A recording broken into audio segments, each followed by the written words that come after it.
Be Wealthy and Smart, episode 643.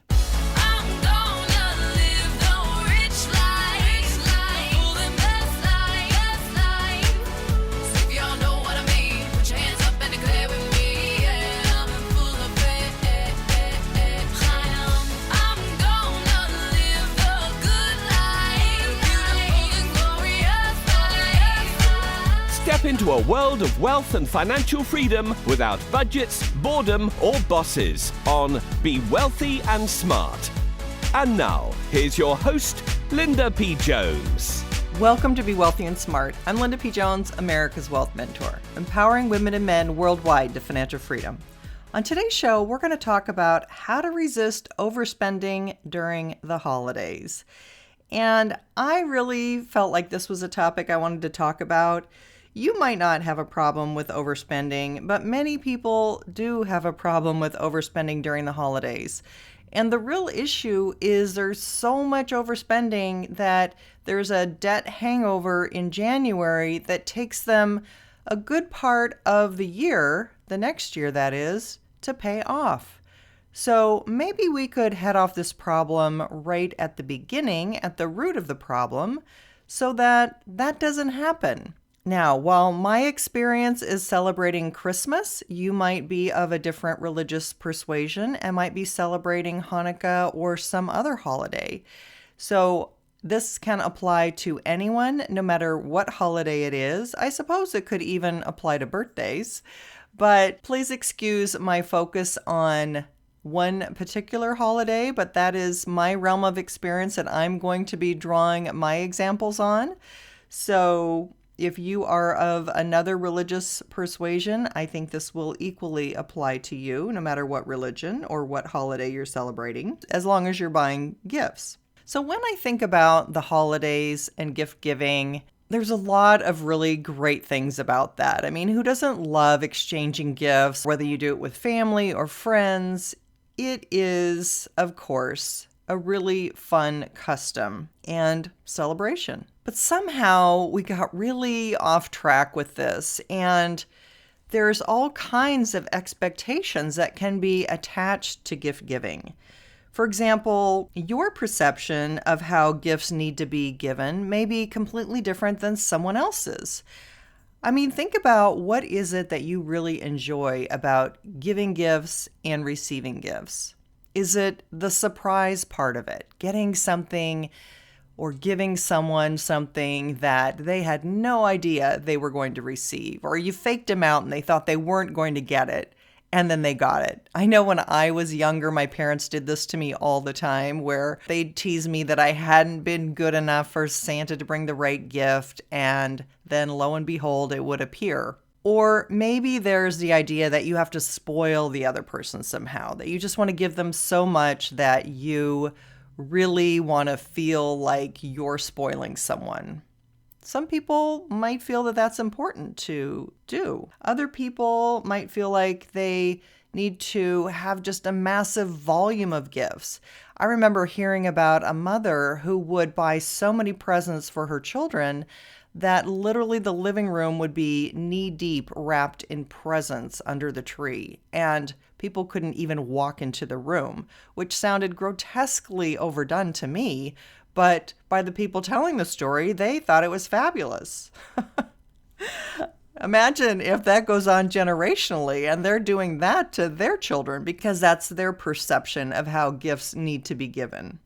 Or then there was my mom, who would sometimes give gifts to her grandchildren that were mostly clothing and not toys, much to the dismay of the grandchildren, but she was really doing it to help out her kids, their parents, from having to buy their kids clothes. So while Granny was a spoil sport to the kids, I think she was a hero to the parents because she was trying to help them with their budget. So whether your idea of gift giving is to surprise or spoil or impress with volume or be practical or some completely other idea about giving, just realize that people have different motivations for giving and people have different values around giving. And while this can seem to be way too much excess to some, to others, that's exactly the point. So the first thing is a lot of people feel very differently and have very different emotions around this particular topic. But here's where I think it all comes together. And that is that whatever your values are about giving and receiving gifts, your values are causing the holiday spending to be whatever it is that you're spending, whether other people value it that way or not. So let me say it again. Your values about spending and receiving gifts and giving gifts are causing your holiday spending to be what it is, whether other people share that same value or not. So your idea of giving might be to surprise someone. Someone else's idea of giving might be about being practical. Do you see how there can be different priorities in your giving and there can be a complete mismatch?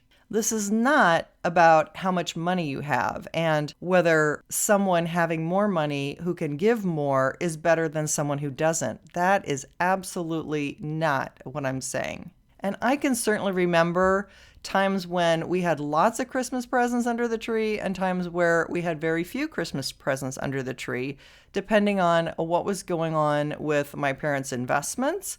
And during those really lean years when the economy was not doing well, that definitely was reflected under the Christmas tree. But you know what? That really didn't matter.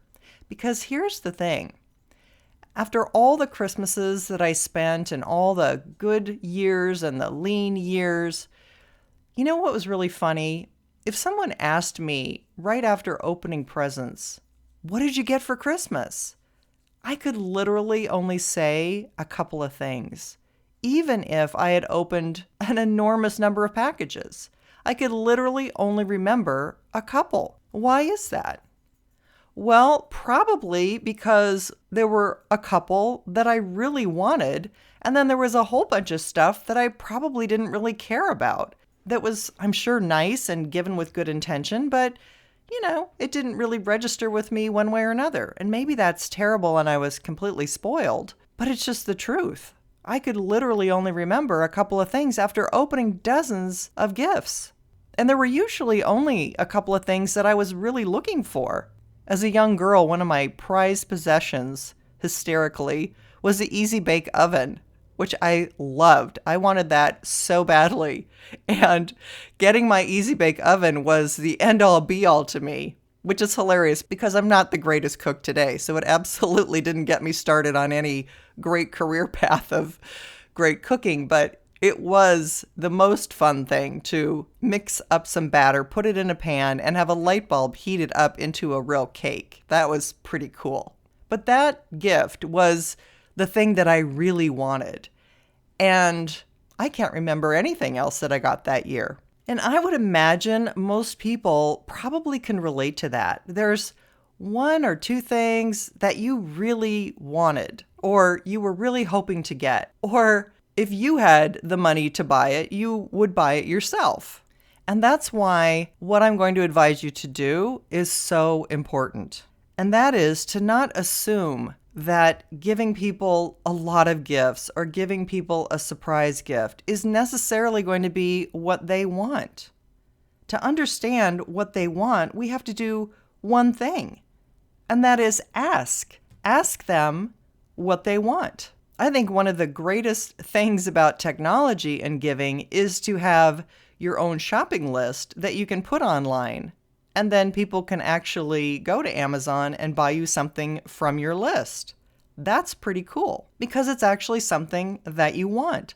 So often people give gifts and it's not really something that you want. And you feel badly because you want to tell them it's great and it's fabulous, and they feel guilty because they want to please you and get you something that you want. But the truth is, there's been a lot of money spent and neither one of you are that happy. So sometimes there's guilt and emotions and shame and being good enough and all kinds of underlying emotions beneath the surface when we're giving gifts. And sometimes overspending can actually come from guilt, feeling guilty that we can't give more or that we have to do more, or you spend enough for everybody's gifts and then a few days before Christmas, you have that pang of guilt that maybe you didn't do enough, and you go out and you do another round of spending. So asking what people really want is so important, because chances are it's not the volume of gifts that they want. There may be something in particular they're thinking of. You may have heard of the book, The 5 Love Languages by Gary Chapman. And I think this book applies in the gift-giving realm too. Basically, what he says is that people feel loved in different ways. And he lists 5 common ways that people feel loved. One is from receiving gifts. One is for quality time spent together. Another is for acts of service. Another is physical touch and words of affirmation. So there's 5 different ways that people can actually feel loved. And his book is about the fact that we might do one of those things and our partner might respond and feel loved in a way that we're not giving attention to. I think the same thing can happen in the gift-giving realm. So if someone really wants to spend time with you and that's what they would really value as a gift, but you're giving them a gift where they can be on their own at a spa and receive a massage, that might not be a match in terms of what someone really wants. When my mother was elderly, one of the best things my brothers did for her was to go over to her place and fix things that were broken around the house. They just spent a day over at her house fixing her sliding glass door. There was a handle that was broken. There were tiles that had gotten loose on the floor. There were, just different things, a drawer that didn't close properly. There were just things around the house that, since she was a widow, she didn't have a man around the house to help with the fix-it kind of stuff. And my brothers went over and did it for her. And you should have heard her. It was the best thing. She just appreciated that so much. And it didn't even cost them anything. But to her, that was the greatest gift. So an act of service, just like one of the love languages, an act of service can be a gift that you can provide. And that doesn't even cost you anything but your time and maybe a few spare parts. Or what if someone does want quality time with you?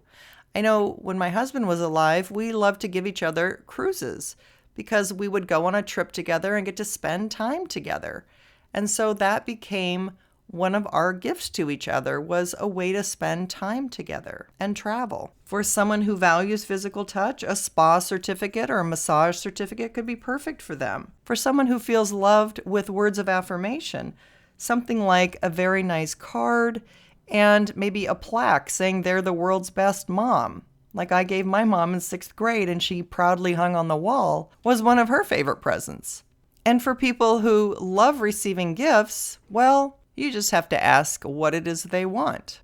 My husband and I got into some trouble over gift giving because early on in our relationship, he very sweetly bought me a sweater. But as women who are listening to this understand, clothing is difficult for women because there's certain things that flatter your figure and certain things that don't.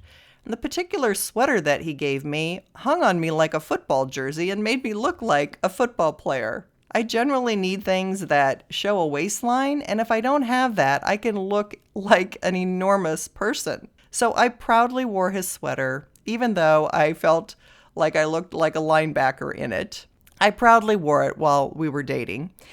And the next time he gave me clothing, the same thing happened. It didn't flatter me in the right places. It was unflattering in certain places, and I just could not wear it. I had to return it, which was really terrible. I felt really bad because I knew he took the time to pick it out and really was trying to please me, but it just was not going to work. Another time, he decided to give me a video camera, and he researched it and spent hundreds and hundreds of dollars on this camera.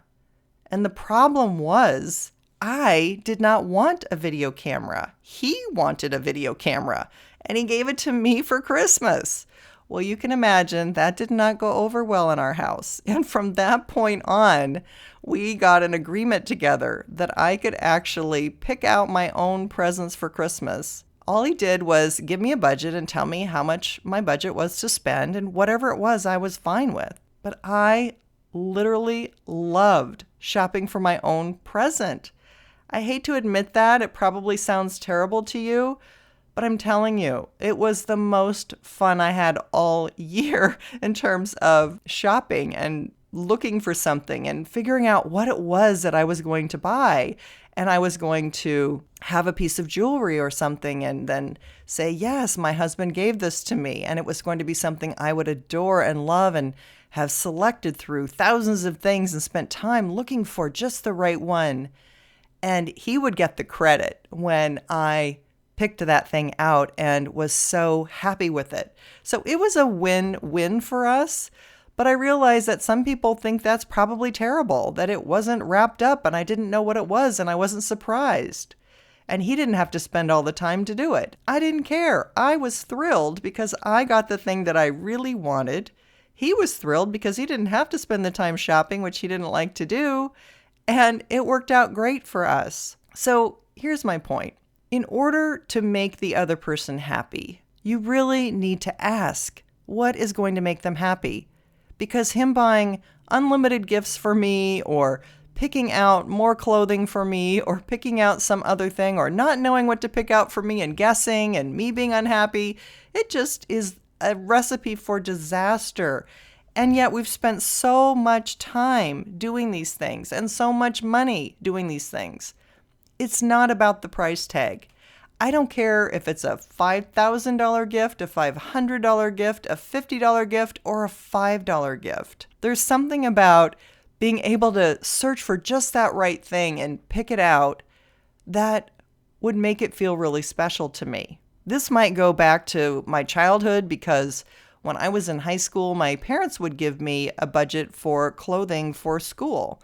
For the new school year, they'd say, go and pick out some clothes. And that was, supposed to last me for my school year. And they'd give me a budget and I'd go shopping. And I loved that. I got to pick out the clothes I wanted for the school year. And it gave me enormous pleasure. And maybe that's why I enjoyed picking out my own Christmas gift when my husband was alive. I don't know. I can't really explain it emotionally or even really logically. I can just say it's what made me happy. Now, I had no need to be surprised. I had no need to be overspent on. None of that made any difference to me. So again, the real solution to you giving the perfect gift or someone else receiving the perfect gift is to ask. Because it's not about spending more money. It rarely is about spending more money, if ever. There's some other emotional trigger and feeling of love that we all need. And receiving that gift in the right way is going to fill that need. But receiving a gift that isn't in our set of values, again, if it's something that you want to spend time with a person and that would be your greatest gift, to go to lunch together or to have a picnic together. If you're on a low budget, that would be a great way to go. Or planning a weekend together. But the way to really stay away from this whole overspending thing and get away from these negative emotions of guilt, shame, feeling not good enough, feeling like you have to do more, trying to overcompensate for something else, all of that can be eliminated if we can just have some conversation about giving. So there you have it. If you're tempted to go and spend more or buy more or think that you had to do something bigger than what you did, you don't. You just need to find out what they really want. That's it. It's very simple. Doing that one thing will keep your credit cards from being maxed out, will keep you from having a debt hangover in January that will take you months to pay off. And more importantly, will make both sides of the giver and the receiver feel really great because you're both happy. So I hope that resonates with you. I did some deep thinking about this to really come up with something I thought would make a difference.